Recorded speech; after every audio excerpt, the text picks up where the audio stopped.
Thank you for tuning into Gods, Demons, and Magic. This is your host, Sri Satyanandan Das. We're continuing to explore the Egyptian mysteries by Iamblichus, and within this ancient text, the Egyptian priest Abaman is explaining to the Greek philosopher Porphyry the nature of the gods and other supernatural beings and how to interact with them through the practice of theurgy or magic ritual. Under this particular section, he's discussing, or rather comparing and contrasting, the various supernatural beings. How are the Daemons different from the gods, and how are the Daemons different from the half-gods or demigods? And it's wonderful because it gives us a view into the mindset of the people that lived at this time.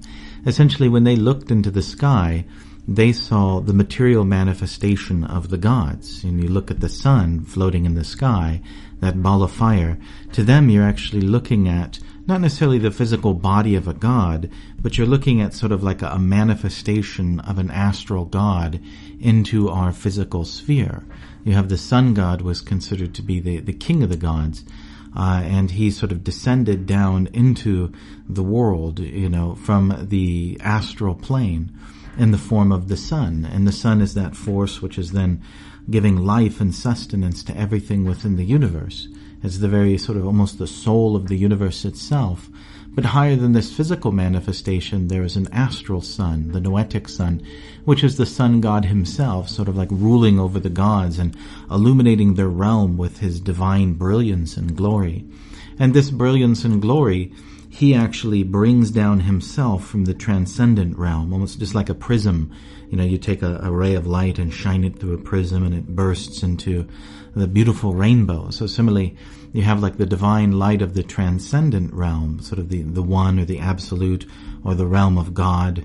And that light of God descends into the world and then shines through the sun god and the astral realm, and it illuminates all the other gods and fills them with their power and potency.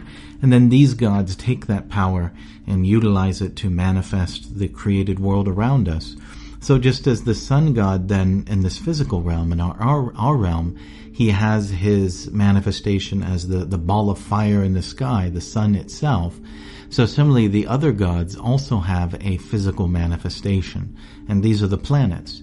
And just as the sun god is the center of the realm of the gods, and they derive all their power and glory from him, and they sort of circle around him as subjects might circle around a king. So similarly, all the planets, which are the physical manifestations of the gods, they all circle around the sun within the universe. So for the ancients, when they'd look up at the sky and they'd see Jupiter or Saturn or Mercury, they would think, they would see that I'm looking at the physical manifestation of a god. Now, as I mentioned, it's not necessarily the body of a god. The god may have another body which they manifest and they walk around, and it has a particular form and beauty and all of these things, sort of like the astral body of the god. And neither is the god necessarily that body, according to Abaman. The gods themselves are greater than their bodies. They're like a universal potency or energy which pervades the entire universe. And the bodies that they may manifest are sort of like portions of that energy.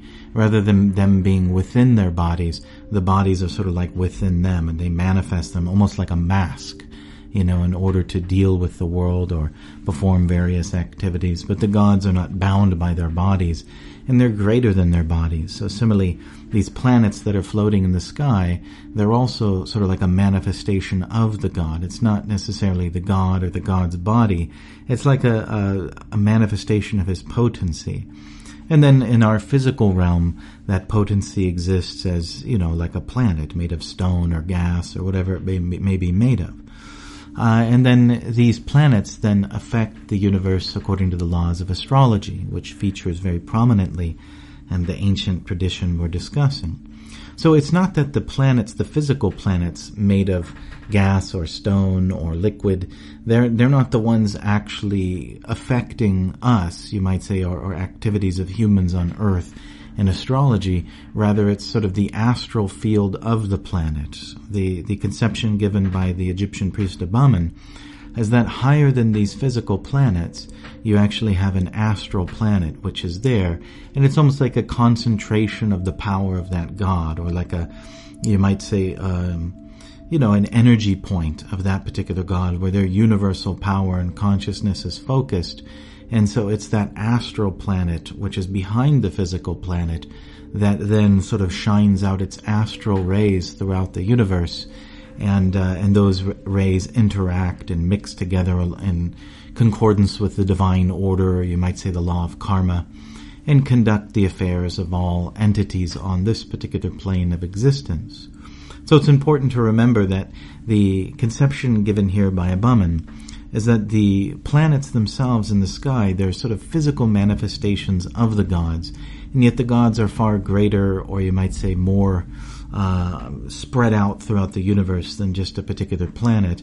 And those physical planets made of rocks and dust and all that stuff, that's just sort of like a manifestation into our physical realm of a higher astral principle, which is a sort of like a focusing or a conglomeration of the astral power of that god into a particular point in space. And then all these energies of the gods, they sort of crisscross and interact together to conduct the various affairs of life on Earth, and according to the laws of astrology, which is read, of course, by astrologers. And they're able to, astrology is almost like a divination into the realm of the gods, and trying to understand with your own tuition and your own understanding of the patterns, the sacred patterns, what are the gods doing and what's going to happen, how are they going to affect life on Earth. And generally it's not, they may actually cause physical things to happen, but a lot of times what it is the planets, the sort of astral energy that they're emanating as they interact with each other, it affects your own astral body, and you'll experience that as overwhelming desires and overwhelming thoughts. And so the gods, in a sense, are affecting or coloring your own astral body and your own mind and consciousness, and you become filled with an intense desire or urge, or a certain situation arranges itself to you in your life, and you may or may not choose to take advantage of it. So in this way, you have the various planets are the manifestations of the gods, and their energies shine throughout the universe and affect everything. And so the gods may be invisible to humans, as we mentioned in earlier episodes. The gods are actually, their bodies, according to the ancient Greeks, are considered to be made of ether, sort of like the air of the heavenly realms. And so you can't see them. Our physical human bodies don't have the capacity to see them. Our eyes are not subtle enough. And yet they do manifest in a visible form as the planets. So the planets, in a sense, are a visible manifestation of the astral potency of that god. And so this physical realm that we exist in, it's kind of like riding on top of this astral realm, or the noetic realm, which is where almost like a puppet is pulled by a strings, And so the astral realm is really like the realm of the strings. And everything going on here is kind of just a physical machination, or it's just moving on top of the astral movements that are going on under the surface. And the gods are actually living and existing within this subtler realm. Now, the Daemons, these sort of lower supernatural beings who exist as via mediums between gods and humans, they carry messages back and forth, and they sort of, the good Daemons will lift human beings upward in their consciousness and assist them to sort of purify themselves and come in harmony with the divine will, which manifests through the gods. Bad Daemons, of course, are sort of like represent those aspects of nature like lust and greed and anger and fear and these kind of lower qualities in reality, and they may draw our consciousness towards them. And so you have this sort of world filled with these supernatural beings that ultimately exist under the order and authority of the gods, but aren't quite as powerful nor as respectable as the gods. And they're also invisible, just like the gods are. But that doesn't mean they're on the same level of the gods. The Egyptian priest Daemon, he makes it very clear that the Daemons are on a much lower level, and they shouldn't be confused with the gods. Sometimes we sort of clump all astral beings or supernatural beings in one category, but Daemon, he warns us not to do that. The demons are on a much lower level than the gods. In fact, they're not even comparable. And the daemons, they're kind of like, they're messengers of the gods, and they also, one of their main jobs is to carry human beings into their bodies according to, you might say, the karma of that particular birth. And they perform many different functions within sort of lower reality, this physical material reality, on behalf of the gods, but there's a sense in which they're also affected by material reality. Whereas the gods are sort of high and perfect and pure and exist above and beyond matter and are always in a position of control and authority over matter, the daemons are sort of in between gods and man, and so they are in many ways affected by matter. They work within it, and they sort of fulfill the desires of the gods within nature, but they're also to a certain degree covered by nature or corrupted by it. And the gods are never mixed with or corrupted by that which is lower than them. Whereas human beings are always kind of controlled and corrupted by things lower than us. We're attracted to the things we create, and we become controlled by them, say, for example, like a certain technology. The gods never do this. They're always above and beyond such control. Whereas the daemons are kind of in between. Sometimes they are controlled by the things which are lower than them. And Abaman makes the point that the gods are always higher than the daemons, even if the gods were visible, or even if the gods were somehow made of physical earth, just as we are, earth and water and air. They would still be higher than the daemons, even though the daemons may be a more subtle being. So the gods have this position which can never be challenged or changed of superiority. And the gods, they're not only invisible beyond our physical sight, but really they're beyond our thought and reason. Human consciousness or human logic cannot actually fathom the gods. Like, they exist on a level beyond our comprehension. So in one sense, this podcast is it's almost like useless as far as like understanding the gods, because you can kind of point to them and gain a certain amount of reverence, which is really what Abaman seems to be trying to do. Oftentimes he's critical of Porphyry, that you don't really have enough reverence or respect for the gods. And that really comes from having knowledge of the gods, or understanding to a certain degree what their position is, and sort of being awed by them. And that's actually, he mentions later, that's necessary to actually invoke the gods, to have this knowledge and to have the proper attitude towards them. But the gods are really beyond our thought and comprehension. Even when understanding facts or points about them, we never really can. They're just too great. And similarly, the various rituals that one uses to summon them, they're not really summoned by them. Rather, you're raising your consciousness through that ritual to a level at which you can perceive them. And nor are they controlled by the ritual, nor are they, even though you have to have knowledge of them to perceive them in the ritual or to perform the ritual properly, that knowledge doesn't actually contact them. It's the ritual itself. So even that little bit of knowledge you may have of the gods, ultimately it's not that important. The gods are beyond your small attempts by your mind to understand them. Rather, if you perform the proper rituals with the proper attitude, then the gods want to actually contact you and interact with you. And so it's kind of like by their divine will, they'll interact with you. And your own capacity to understand them, your intelligence, all of these things, they really don't have any effect on the god, nor your power to perform ritual, how well you do it, how expert you are at chanting the various prayers and mantras. None of these things actually have power over the gods, nor does it compel them to appear, anything like that. Only when you have the proper attitude and then you perform the ritual properly, then, as we mentioned previously, it's kind of like, you're tuning into their frequency and you're calling out to them on their frequency, and then they can hear it very loudly and clearly.